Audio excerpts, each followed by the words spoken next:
বেশ কিছুদিন ধরে ভাবতেছিলাম যে আমরা মাওয়া যাব, তবে আমাদের কাজের ব্যস্ততার কারণে এখন পর্যন্ত মাওয়া যাওয়া হচ্ছিল না। বাট আজকে লুডো খেলতে খেলতে আমরা চলে যাচ্ছি হচ্ছে মাওয়াতে। বিষয়টা একটু উইয়ার্ড হলেও এটাই সত্যি যে আমরা রাসেল পার্কে লুডো খেলতে খেলতে হুট করে সাডেন প্ল্যান করলাম যে আজকে রাতেই মাওয়া যাব। এন্ড যেমন কথা সেরকমই কাজ, একটা গাড়ি কল দিলাম, গাড়ি চলে আসলো বাসার সামনে। সেখান থেকে আমরা রওনা হয়ে পড়লাম রাতের 10:30টার দিকে মাওয়ার উদ্দেশ্যে।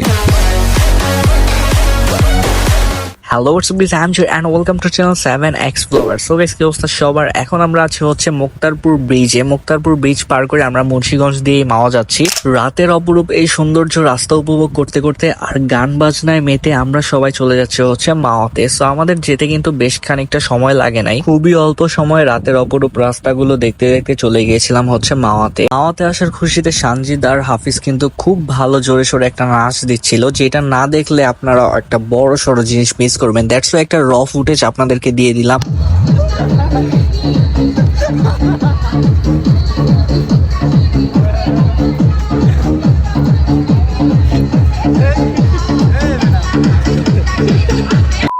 মাওয়াতে তো এসে পড়েছি, কিন্তু ঝামেলাটা লেগেছে এখনই। আমাদের কোনো ধারণা ছিল না যে এখানে আসলে কোন জায়গার খাবারগুলা বা কোন জায়গার মাছগুলা বেশি ভালো হয়। তো আমরা দেখতে দেখতে একটা রেস্টুরেন্টে ঢুকলাম, যেটার নাম ছিল হচ্ছে ঝিলমিল হোটেল অ্যান্ড রেস্টুরেন্ট। এখানে কিন্তু বেশ কয়েক ধরনের ইলিশ মাছ এছাড়া অন্যান্য মাছ রয়েছিল। তবে আপনার যদি কোনো মাছ নিয়ে ধারণা না থাকে তাহলে অবশ্যই একজন গার্ড হিসেবে নিয়ে যাবেন, যে আসলে দরদাম করে আপনাকে মাছ খাওয়াতে পারবে। এখানে আমাদের 0% আইডিয়া ছিল, আমরা কোনো কিছুই জানতাম না, কিছু বুঝতামও না। কত টাকা হতে পারে এটারও কোনো ধারণা ছিল না। দ্যাটস ওয়াই আমরা খুবই বেশি টাকায় খুবই ছোট ছোট চকলেট সাইজের কিছু মাছ পেয়েছিলাম, যেটা আপনারা একটু পরেই দেখতে পারবেন। আসলে আমি টাকার অ্যামাউন্ট বলতে চাচ্ছি না, বিকজ আপনাদের হয়তো আমাদের থেকে বেশি ধারণা রয়েছে, বিকজ আমাদের থেকে আপনারাই বেশি মাওয়াতে যান। স্পেশালি যারা মুন্সিগঞ্জে রয়েছেন তারা তো মাওয়া প্রতিনিয়ত যান, তো তাদের আইডিয়াটা আরো বেশি হতে পারে। তো যাই হোক, এখানে দাঁড়িয়ে একটু মাছ ভাজা দেখতেছিলাম, নিজেও একটু ট্রাই করতেছিলাম, বাট আমার দ্বারা কখনো কিছু হবে না সেটা বলে লাভ নাই। এখন হচ্ছে খাবারের বিষয়। আমরা টোটাল নিয়েছিলাম হচ্ছে 2টা মাছ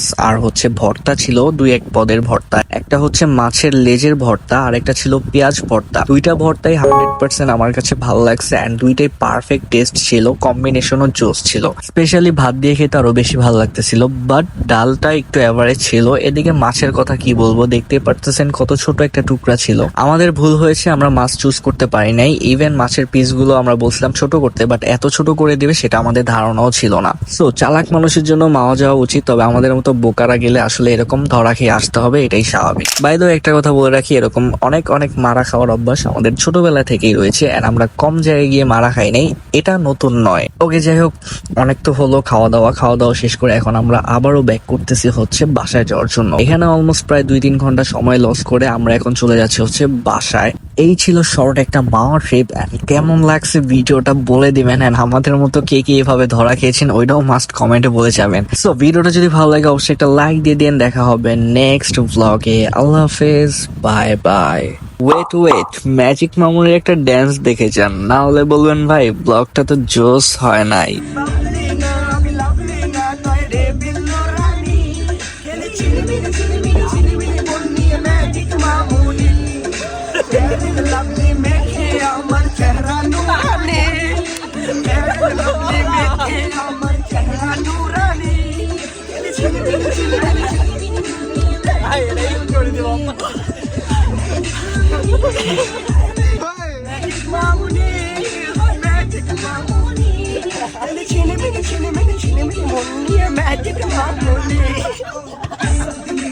কি সুন্দর না?